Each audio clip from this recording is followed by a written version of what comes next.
নমস্কার বন্ধুরা, মন কিচেনে আপনাদের সবাইকে স্বাগত। আশা করি আপনারা সবাই খুব ভালো আছেন। নাড়ু তো অনেক রকমই খেয়েছেন, তবে এইভাবে করে যদি কাঁচা আমের নাড়ু তৈরি করে না খেয়ে থাকেন তাহলে অবশ্যই বলবো একবার তৈরি করে খেয়ে দেখবেন, ভীষণই টেস্টি হয়। আর এই পদ্ধতিতে যদি আপনারা কাঁচা আমের নাড়ুটা তৈরি করেন তাহলে বছর জুড়ে সংরক্ষণ করে রাখতে পারবেন। রুটি পরোটার সাথে ভীষণই ভালো লাগে এই কাঁচা আমের নাড়ুটা। দেখতে যেমন সুন্দর, বানানো ভীষণই সহজ। কিভাবে খুব সহজে এই কাঁচা আমের নাড়ুটা আমি তৈরি করেছি সেটা আজকে আপনাদের সাথে শেয়ার করব। কাঁচা আমের নাড়ু তৈরি করার জন্য এখানে আমি বেশ কয়েকটা আম নিয়ে নিয়েছি। আমগুলোকে খুব ভালো করে ধুয়ে পরিষ্কার করে একটা পিলারের সাহায্যে আমগুলোকে খোসা ছাড়িয়ে নিয়েছি।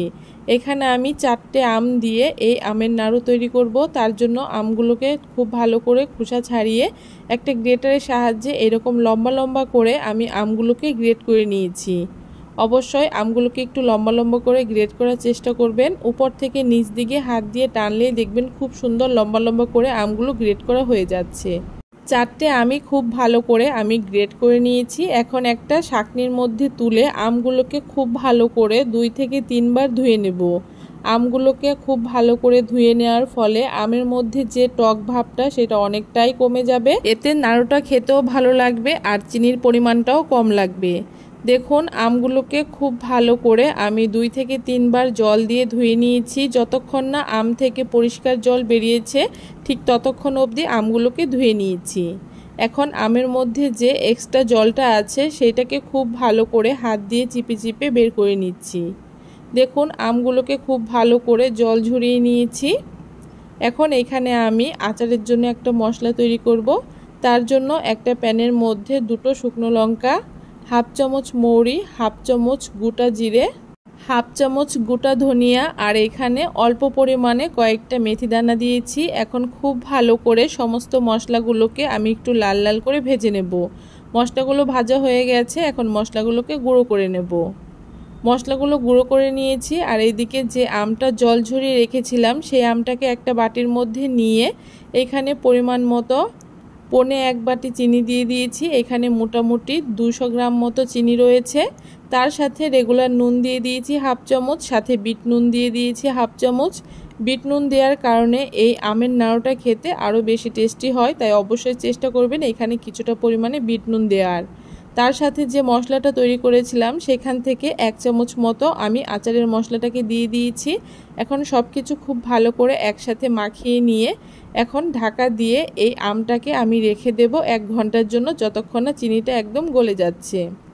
1 ঘন্টা পরে দেখুন আমটা অনেকটাই নরম হয়ে গেছে আর চিনিটাও খুব সুন্দর একদম গলে গেছে। এখন আমি আমের নাড়ুটা তৈরি করার জন্য উনানে একটা প্যান বসিয়ে দিয়ে কোনো রকম তেল ছাড়া আমটাকে আমি প্যানের মধ্যে দিয়ে দিচ্ছি। আপনারা চাইলে এইখানে তেল দিয়েও এই আমের নাড়ুটাকে তৈরি করতে পারেন, সেক্ষেত্রে খুব বেশি তেল দিতে যাবেন না, মোটামুটি 2 চামচ মতো সর্ষের তেল দিলেই হবে। আমটাকে দিয়ে প্যানের মধ্যে খুব ভালো করে এখন নেড়েচেড়ে মিশিয়ে নেব। আপনারা চাইলে ঢাকা দিয়েও এই আমটাকে সেদ্ধ করে নিতে পারেন, তবে এইভাবে নাড়তে নাড়তে আমটা খুব সুন্দর সেদ্ধ হয়ে যাবে। আমটাকে কিছুক্ষণ নাড়িয়ে চাড়িয়ে নেওয়ার পরে এইখানে পরিমাণ মতো হলুদ আর পরিমাণ মতো একটু কাশ্মীরি লঙ্কার গুঁড়ো দিয়ে দিয়েছি। এতে খুব সুন্দর একটা কালার আসবে আমের নাড়ুর মধ্যে, দেখতে বেশ ভালো লাগবে। এখন হলুদ আর লঙ্কার গুঁড়োটাকে খুব ভালো করে আমের সাথে মিশিয়ে নেব। হলুদ আর লঙ্কার গুঁড়োটা আমের সাথে মেশানোর পরে দেখুন কত সুন্দর একটা কালার চলে এসছে। এইভাবে করে আমি মিডিয়াম আঁচে যতক্ষণ না চিনির রসটা একদম শুকিয়ে যাচ্ছে আর আমটা সেদ্ধ হয়ে যাচ্ছে ততক্ষণ রান্না করে নেব। এভাবে করে রান্না করতে করতেই দেখবেন আমটা বেশ সুন্দর সেদ্ধ হয়ে গেছে। দেখুন আপনারা দেখে বুঝতেই পারছেন আমটা অনেকটাই সেদ্ধ হয়ে গেছে আর চিনির রসটাও মোটামুটি এইখানে শুকিয়ে গেছে। আর যখন দেখবেন এই আমের পুরটা কড়াই থেকে ছেড়ে আসছে, একদম দলা পাকিয়ে যাচ্ছে, তখন বুঝতে পারবেন আমের এই পুরটা আমের নাড়ু তৈরি করার জন্য একদম রেডি। দেখুন এইখানে আমের পুরটা একদম দলা পাকিয়ে আসছে, তার মানে পুরটা আমার রেডি হয়ে গেছে। এখন পুরটাকে আমি এইভাবে করে কড়াইতে রেখে কিছুক্ষণ একটুখানি ঠান্ডা করে নেব। খুব বেশি গরম থাকলে নাড়ুটা বানানো যাবে না, হাতে লাগবে। দেখুন আমের পুরটাকে আমি নামিয়ে একটু ঠান্ডা করে নিয়েছি। এখন নাড়ু তৈরি করার জন্য যেহেতু আমি আমের মধ্যে কোনো রকম তেল ব্যবহার করিনি, তাই হাতের মধ্যে সামান্য একটু সর্ষের তেল লাগিয়ে এইভাবে করে নাড়ুগুলোকে তৈরি করে নিতে হবে, তা না হলে হাতের মধ্যে লেগে যেতে পারে। দেখুন এভাবে করে আমি ছোট ছোট করে আমের নাড়ুগুলোকে তৈরি করে নিচ্ছি। তবে আপনারা আপনাদের পছন্দ অনুযায়ী সাইজ করে এই আমের নাড়ুগুলোকে তৈরি করে নিতে পারেন। দেখুন এভাবে করে একটা নাড়ু আমার তৈরি করা হয়ে গেছে। একই রকমভাবে আমি বাকি নাড়ুগুলোকেও তৈরি করে নেব।